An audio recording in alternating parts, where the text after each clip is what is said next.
அதேபோல தர்ஷிகா ரயன், தர்ஷிகா அந்த ரவா லட்டு இஷ்யூ அதுவும் டிஸ்கஸ் பண்ணப்பட்டது. அதுக்கப்புறம் வந்து ராணவும், ராயரையும் சேவ் பண்ணியிருக்காரு ஒரே நேரத்துல. அவங்க 2 பேரும் "அப்பா நீங்க இவ்வளவு தூரம் பண்ணியிருக்கீங்க. இனிமேல் பார்த்து விளையாடுங்க" அப்படிங்கிற மாரி சொன்னதாக ஒரு கேள்வி.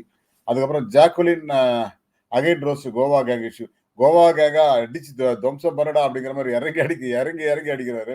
ம். மனுஷன் ஏதோ ஒரு மூட்ல வந்திருக்காருன்னு நெனைக்கிறேன். நேத்தும் ஒரே அடி தான் 2 பேருக்கும். இன்னைக்கும் ஒரே அடி தான். அதுக்கெல்லாம் இப்ப கலக்கி ஒரு விளையாடுறதே விட்டுருவாங்கன்னு நெனைக்கிறேன். "அம்மா நான் விட்டா போதுன்னு ஓடிர்றேன்" அப்படிம்பாங்க போல இருக்கு. அதுக்கு அடுத்த பாயிண்ட் தான் முக்கியமான பாயிண்ட். சத்யா, ஆனந்தி, ரஞ்சித், தர்ஷிகா, சாச்சனா, முத்துக்குமரன் இவங்கலாம் ஹாட் சீட்ல உட்கார்ந்தாங்க. முத்துக்குமரன் வந்து ஒரு பேச்சு பேசினாரு. எத்தன பேர் அத கவனிச்சீங்க அப்படிங்கிறது தெரியல. அதுக்காக தான் முத்துக்குமரன வந்து இங்க உட்கார வைக்கிறாங்க. பாயிண்ட் உங்களுக்கு புரியுதா இது?